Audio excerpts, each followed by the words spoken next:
రామాయణంలో ఉండేటువంటి విషయాలను ఎప్పుడైతే మనము ఈ పిల్లలకు చెప్తుంటామో, రాముడి యొక్క నామాన్ని ఎవరైతే స్మరిస్తారో, రామనామం అంటే అగ్నిబీజము, అమృత బీజము, ఈ రామనామ స్మరణ వలన మనకేం జరుగుతుంది అంటే ఇట్స్ వెరీ క్లియర్, మనలో సూర్యచంద్రుల యొక్క ప్రభావం పాజిటివ్గా ఉంటుంది. సూర్యచంద్రుల ప్రభావం ఎప్పుడైతే బాగుంటుందో, మనకి జన్మజాతకంలో కూడా రవిచంద్రులు బాగుండాలంటారు. మనకి ఎన్ని గ్రహాలన్నా రవిచంద్రులు బాగుండాలి.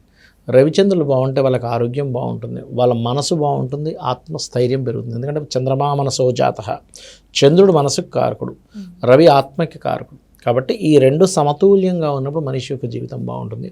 ఆ సమతుల్యాన్ని ఇచ్చేది రామనామం. అది సో మనం ఏంటంటే ఎంతసేపు ఏదో ఆ రోజు పానకం తినేసాము అన్నట్టు కాకుండా, మా చిన్నప్పుడు కూడా ఏంటంటే రవ్వ లడ్డూలు లాంటివి ఉండేవి. చిన్నప్పుడు కదా తెలియదు, మనసేపు ఆ లడ్డూల మీద ఉంటుంది. ఆ లడ్డూలు ఆలోచనతో అక్కడ కూర్చుంటే రామాయణం వినగా వినగా వినగా వినగా కొన్నిసార్లు విన్నాక మన మైండ్లో ఎక్కడో థాట్ వస్తుంది, అరే రామచంద్రమూర్తి ఆ రోజు అలా చేశాడా, ఆయన అంత గొప్ప క్యారెక్టరా. ఇందాక నేను మీకు అన్నాను ఏంటి, మనకు 4 బిల్డింగ్లు 4 కార్లు ఉంటే మనం గొప్పగా ఫీల్ అవుతాం. కానీ అంతటి చక్రవర్తి ఒక సభలో ఉదాహరణకు ఒక చిన్న వ్యక్తి వచ్చి అడిగాడు అనుకోండి, అమ్మ పలకరించాడు, ఈయన బాధపడేవట, అయ్యో నేను ముందు పలకరించలేకపోయాను ఏంటని.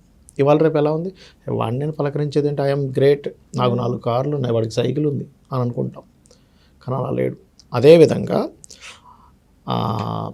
రామచంద్రమూర్తి ఏంటంటే అదొకటి. రెండవది, మనం చూడండి ఇవాళ రేపు ఎవరైనా ఫ్రెండ్ని కానీ తెలిసిన వాళ్ళని కానీ అందులో అతనిలో ఉండే మైనస్నే చూస్తూ ఉంటాం, ప్లస్ని చూడం. కానీ రామచంద్రమూర్తి ఎలా అంటే ఓకే ఈవిడ మంచి ఆర్టిస్ట్, బాగా బొమ్మలు వేస్తారండి, వాళ్ళు బాగా దానాలు చేస్తారండి అంటే ఉండే ఒక్క పాజిటివ్ని పట్టుకొని మాటిమాటికి దాన్ని నెమరవేసుకుంటుండేవాటి. మనం చూడండి అవతల వాళ్ళ విషయంలో మనకి ఎప్పుడు రిలేషన్స్ దెబ్బతింటాయంటే వాళ్ళు చేసిన ఒక మైనస్ని తీసుకొని మనం మాటిమాటికి తిప్పుకుంటూ ఉంటాం, వాడు అంతే, వాళ్ళు అట్లా చేస్తారు ఇట్లా చేస్తారు, కానీ పాజిటివ్స్ని మర్చిపోతాం. కానీ రామచంద్రమూర్తి యొక్క ఫిలాసఫీ ఏంటంటే, ఆయన తత్వం ఏంటంటే పాజిటివ్ని పట్టుకొని తిప్పేవాడు.